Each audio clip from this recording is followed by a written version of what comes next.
Gereja Santo Matias Somlaki resmi jadi Porta Santa Kevikepan Tanimbar MBD. Gereja Paroki Santo Matias Somlaki secara resmi ditetapkan sebagai Porta Santa Pintu Suci Kevikepan Kepulauan Tanimbar dan Maluku Barat Daya dalam perayaan Ekaristi Kudus yang digelar pada Rabu tanggal 14 Mei tahun 2025. Misa pemberkatan Porta Santa dipimpin langsung oleh Vikaris Episkopal Kevikepan Kepulauan Tanimbar dan Maluku Barat Daya, RD Ponsianus Omirwalu, bersama 13 imam dari berbagai paroki. Seremoni pembukaan Porta Santa dan Misa Kudus ini sekaligus menandai pembukaan tahun Yubilium 2025 di wilayah Kevikepan, serentak dengan perayaan di seluruh Keuskupan Amboina yang mengangkat tema Gereja Keuskupan Amboina Bersiarah dalam Pengharapan Menuju Gereja Mandiri. Rangkaian perayaan dimulai dengan ritus pemberkatan pintu suci. Setelah doa dan pemercikan air suci, RD Ponsianus mendupai Porta Santa sebagai simbol awal pesiarahan rohani umat. Perarakan kemudian dilangsungkan dengan tertib umat, para imam, suster, dan pelayan liturgi masuk ke dalam gereja melalui pintu suci sambil menyanyikan himne Yubilium, Pesiarah Pengharapan. Dalam homilinya, RD Ponsianus menjelaskan bahwa tahun Yubilium adalah masa penuh rahmat, pembaruan spiritual, dan pertobatan. Ia mengajak umat untuk menjalani pesiarahan dengan tekun dan terbuka pada kasih serta pengampunan Tuhan.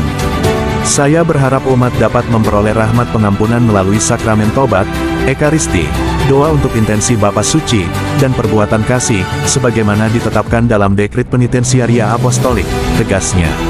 Penetapan Gereja Santo Matias sebagai Porta Santa menjadikannya pusat pesiarahan utama di Kevikepan Kepulauan Tanimbar dan Maluku Barat Daya. Sejumlah komunitas kategorial seperti SEKAMI, WKRI, KSN, dan OMK telah memulai jadwal ziarah sejak awal Mei. RD Ponsianus mengimbau pastor di paroki-paroki agar menyiapkan sarana penunjang seperti rambu dan papan informasi. Seremoni ini juga menjadi bagian dari rangkaian perayaan Pesta Pelindung Paroki Santo Matias sekaligus memperingati 45 tahun berdirinya paroki. Kehadiran Wakil Bupati Kepulauan Tanimbar Dr. Juliana Catarina Ratuanak, Ketua DPRD Rici Lawrence Anggito, serta sejumlah tokoh daerah lainnya menunjukkan dukungan terhadap peran gereja dalam membina nilai-nilai spiritual umat. Tahun Yubilium 2025 sendiri merupakan perayaan universal Gereja Katolik yang telah dibuka oleh Paus Fransiskus di Basilika Santo Petrus, Roma pada tanggal 24 Desember tahun 2024. Dengan tema Global Spes Non Confundit atau pengharapan yang tidak mengecewakan, umat Katolik diajak untuk memperdalam hidup iman dan mewujudkan kasih dalam dunia yang penuh tantangan. Perayaan ditutup dengan liturgi Ekaristi yang khusyuk.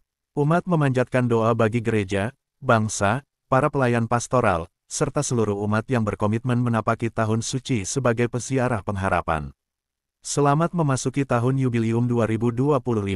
Mari kita jalani hidup sebagai pesiarah pengharapan, membuka hati bagi rahmat Tuhan, dan menjadi saksi kasih di tengah dunia, tutup RD Ponsianus. Terima kasih telah menonton video ini.